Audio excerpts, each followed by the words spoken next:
आप लोगों को दिख रहा होगा।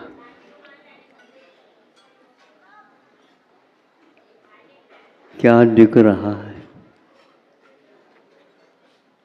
किससे दिख रहा है? ये दो प्रश्न उठाओ।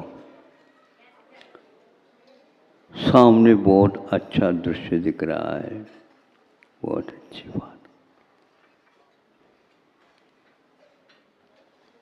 अब पूछते हैं, पूरा का पूरा प्रकाश यहाँ समाप्त हो जाए, आपको क्या दिख रहा है? पुनः प्रश्न उठता है, आप क्या दिखा, आप क्या जवाब दोगे?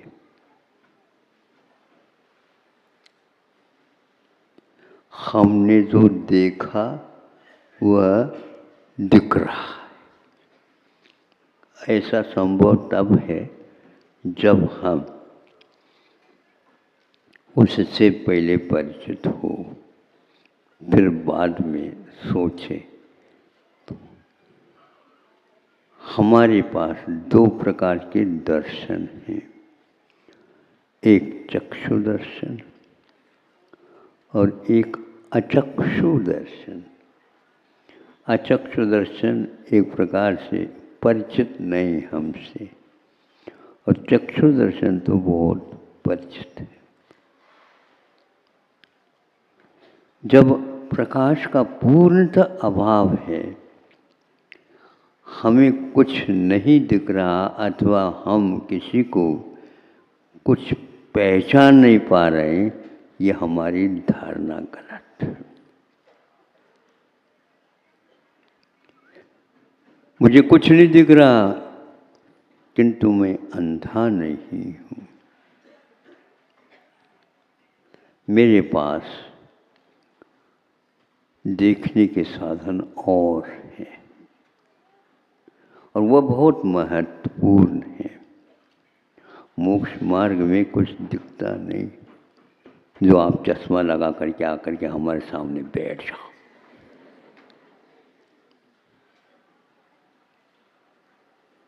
अनेक प्रकार के चश्मा होते हैं।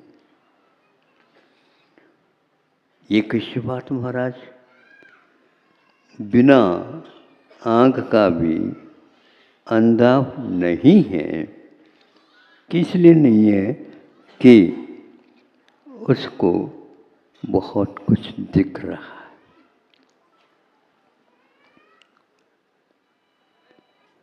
जिस समय आप कोई भी वस्तु खाते हैं, उस समय वह वस्तु मुख में है, आपको दिख रही है। सही बोलो, हैं? छोटे बच्चों को पूछ लो, वो भी यही बताएगा। वृद्ध को पूछो, वह भी यही बताएगा। सभी को पूछो, यही बताएगा। और जिसके पास आँख नहीं है, उसको वो पूछो, वो भी बताएगा नहीं दिख रहा है। लेकिन उस वस्तु की पहचान कैसे आप कर रहे हैं, देख लो। बिल्कुल अंधकार है। पूर्व से मान लो वह परिचित वस्तु है और आपको हाथ में दे दिया। हाथ का स्पर्श होते ही हमारे पास हाथ में भी आँख है। ये कैसे महाराज? इसको अचक्षु बोलते हैं। ईशत चक्षु अचक्षु। कुछ कुछ दिख रहा है, लेकिन जो पहले देखा था वो दिख रही। मुलायम है। स्पर्श में स्निग्ध भी होता है ना, स्नेहिल भी होता, मुलायम है। मुलायम क्या होगा, याद करो। फिर इसके उपरांत वह उसको देख तो सकता नहीं, मुलायम तो आ गया ज्ञात, ये देखने का कार्य हो गया। ये दिख रहा है, यह हो सकता है। क्या हो सकता है, अगली कड़ी में आ जाइए। फिर उसने दूसरा और उपाय समझा। इतना तो स्पर्श का ज्ञान तो आपको क्या दिख रहा है, स्पर्श दिख रहा है जो मुलायम है।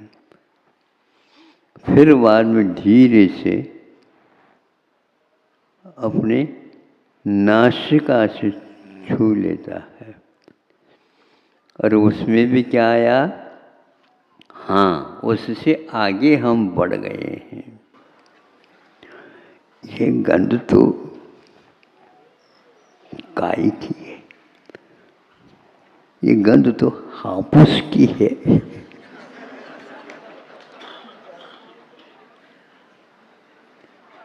कब आपने हापुस खाया था, कहाँ खाया था, कितना खाया था, किससे मांगा था या खरीदा था, आदि आदि सारे सारे चित्र आपके सामने आ गए।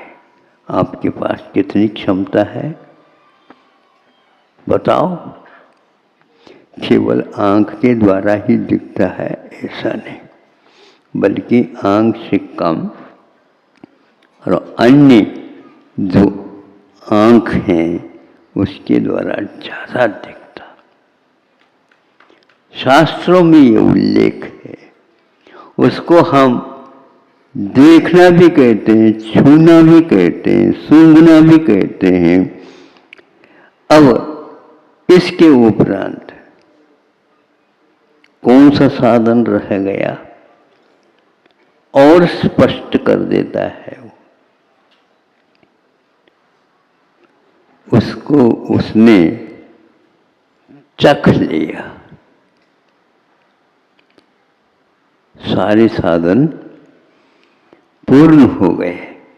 चखते ही उसका जो कल चखा था, पूर्व में चखा था, वह त्यों का त्यों सामने आकर के खड़ा हो जाता। ये ज्ञान का, ये दर्शन के माध्यम से वस्तुओं को हम पहचानते हैं।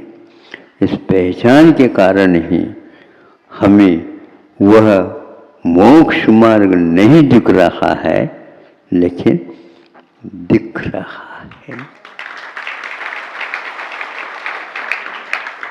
गुरुदेव की कृपा आंख वालों के ऊपर ही होती है। ये गलत धारणा छोड़ दो। और जो आंख के बिना भी भीतरी आस्था की आंख से देखता है, और वह बहुत स्पष्ट देख रहा है। जब जन्म हुआ उस समय से लेकर के वह मरण तक, और मरण होने के उपरांत विस्मरण नहीं होता, और वह सीधा वहाँ से वह गुरुदेव के चरणों में आ जाता है। किस आस्था से आता, जो पूर्व की आस्था थी, वह अपूर्व आस्था थी, उसको उन्होंने संजोए रखा। पंचेंद्र के विषयों में वह गाफिल नहीं हुआ, वहां पर स्वर्ग में, और सीधा यहाँ पर आया और कहता है, गुरुजी आपने तो हमें छोड़ ही दिया। आवश्यक था बेटा, छोड़ना आवश्यक है, क्योंकि छूट जाने से पूर्व में छोड़ना बुद्धिपूर्वक होता है। यहाँ छोड़ेंगे तभी उसको हम सुरक्षित रखेंगे, तभी इसको भी विस्मृत नहीं करेंगे, किंतु याद रखेंगे। अतीत की यात्रा हमारे इस प्रकार आँखों के व्यापार के बिना भी होता है, और हमारी आस्था को वह बहुत मजबूत बना देता है। जिसकी आस्था कमज़ोर है और बाहर वह पहलवान है, किसी काम का नहीं मोक्ष मार्ग में। किंतु हम उस ओर न देख करके केवल शारीरिक स्थिति को ही देखते हैं तो हमारी बड़ी गलती हो जाती। जब चख लेता है सूंघा हुआ और मजबूत ज्ञान हो जाता है। छुआ हुआ यह मुलायम आम है। आम मुलायम ही होते हैं, ऐसा कोई नियम नहीं। कुछ ऐसे भी होते हैं तोतापुरी जैसे। क्यों हंस रहे हो?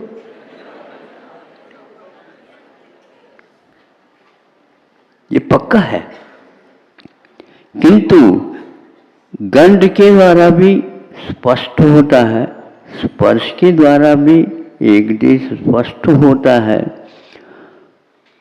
और चखने के द्वारा वह अतीत में जो चखा था ये वही रस है जो पहले इसका उपयोग किया था।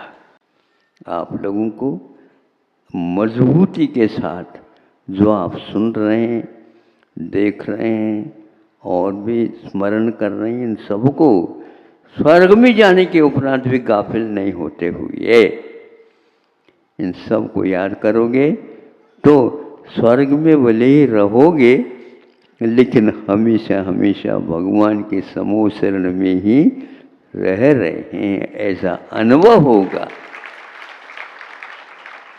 वह रोता रहता है कि मुझे वह क्षण कब मिलेगा। मैं साक्षात देव के रूप में नहीं किंतु मनुष्य पर्याय के साथ।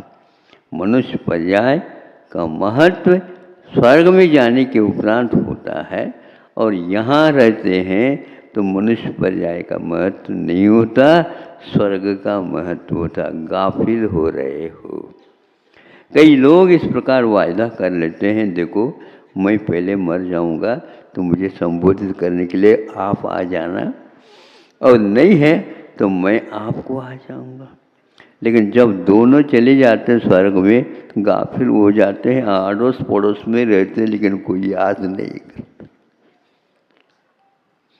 धन्य है वह ज्ञान, सम्यक ज्ञान, वह सम्यक दर्शन साथ ले जाते हैं। वहाँ पर गाफिल हुए बिना सागरोपम आयु तक काम करते हैं लेकिन हमेशा प्रतिदिन हाजिरी समूह शरण में देते रहते हैं। हाजिरी समझते हो? प्रतिदिन मैं उपस्थित हूँ ऐसा बताना पड़ता है। तो भगवान के समूह शरण में जब कभी भी मिलेगी उस समय हाजिरी भरते रहना सागरोपम आयु की। हाँ, सुबह भी, मध्याह्न में भी और रात के मध्य में भी इस प्रकार 3-4 बार भगवान की जब समूह शरण में दिव्य ध्वनि खिलती है उस समय अतीत के क्षणों को भी याद करके ये वही क्षण है जिसके ऊपर हमने श्रद्धान किया था। आपके पास एकमात्र आँख है ऐसा मत समझो। आँख के बिना भी हमने उपाय बता दिए, बल्कि यूँ कहना चाहिए आँख का काम कम लिया करो आँख से, और विशेष रूप से अपने उपयोग में लगाओ ताकि आपकी कर्म निर्जरा ज़्यादा होगी। क्योंकि व्यापार आँखों के द्वारा जो होता है वो बहुत वैषयिक और वह विषैला हो रहा करता है। उससे अपना जीवन पूरा विषम हो जाता है। लेकिन आँख के बिना जो हम रहते हैं उस समय हमारा संयम बहुत अच्छा पलता है। संयम को आप विशेष रूप से पालन करना चाहते हो तो आँखों के ऊपर लगाम लगा करो। आँखों के ऊपर भी लगाम है, नाक के ऊपर भी लगाम है, कानों के ऊपर भी लगाम है, हाथों के ऊपर भी लगाम है। बेलगाम कोई वस्तु नहीं। बेलगाम का मतलब हमारे पास कोई भी संयम नहीं रहे तो वे बेलगाम हैं। स्वर्गों में ध्यान रखिए कोई लगाम नहीं रहते, किंतु आस्था के कारण वहाँ पर भी हम बहुत कुछ काम कर सकते हैं। एक एक क्षण का उपयोग आपको करना। आज आपको चक्षु दर्शन का, इसके अलावा जो अचक्षु दर्शन है, तो 4 शेष इंद्रियां सब अचक्षु दर्शन मूलक हुआ करते हैं, जिसके द्वारा भी हमारा ज्ञान काम करता रहता है। बल्कि जब कभी भी आपको कोई उलझ जाते हैं, नहीं समझे, पढ़ रहे हैं या लिख रहे हैं या और कुछ कर रहे हैं, तो उस समय चश्मा लगा के करते हैं। जब वो उलझन समझ में नहीं आता, सुलझता नहीं, तो सुन रहे हो, हमारी ओर देख लो, देख लो।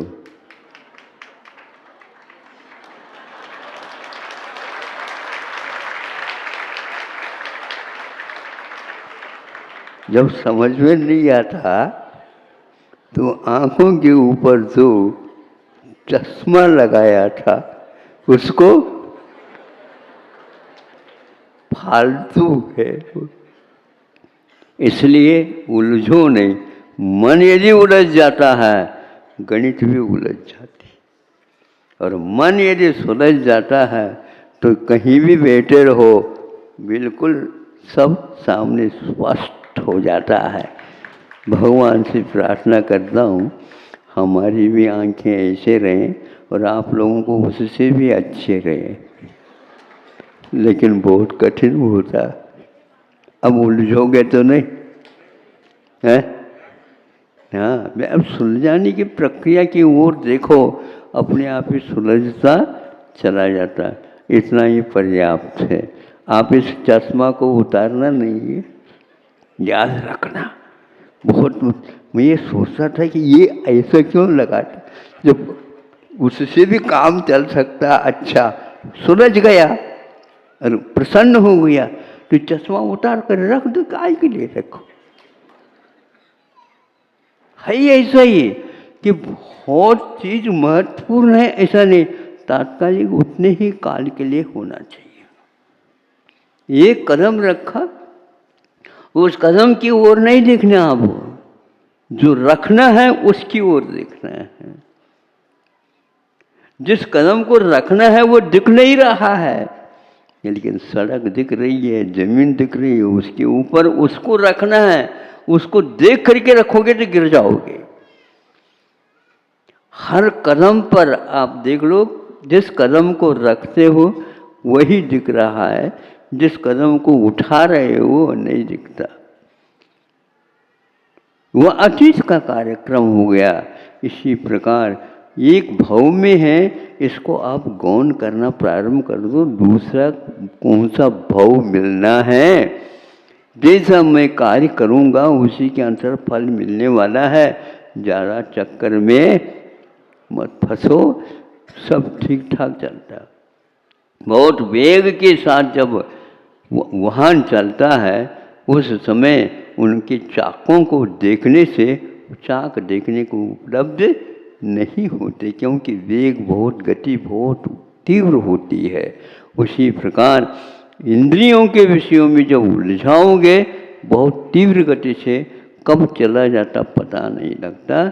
जब मरण आ जाता है तो स्वर्गों के देव भी पश्चाताप और रोते हैं 6 महीने तक। आप तो कुछ समय के लिए रोते होंगे, 6 महीने तक रोते हैं। पश्चाताप तो करने से कुछ नहीं है। देव होकर के रोने की अपेक्षा से मनुष्य अवस्था में थोड़ी थोड़ी बहुत हिचकी ले लो तो कोई बाधा नहीं, क्योंकि वह शारीरिक दृष्टि से तात्कालिक चाहता है, लेकिन वहाँ पर बहुत वर्षों सागरोपम आयु तक चाहता है। किसी को भी इस प्रकार का अवसर प्राप्त नहीं होता। चश्मा को बहुत जोखिम के साथ अपने पास सुरक्षित रखना भी है। देखा है क्या नहीं हमारे चित्र को? अब आंखें बंद करके देख लो महाराज ने क्या कहा था, अवश्य दिखेगा। एक व्यक्ति आया, महाराज अब कहाँ मिलना, कहाँ मिलना, कहाँ मिलना। अरे कहाँ तो छोड़ दो, अभी यहाँ है, इसको देख लो। देख रहे हो? हाँ महाराज देख रहे हैं। अब ध्यान रखना, जहाँ मैं नहीं भी रहूँगा वहाँ पर भी ये हाथ दिखे, अवश्य काम हो जाएगा। ऐसा परमो धर्म की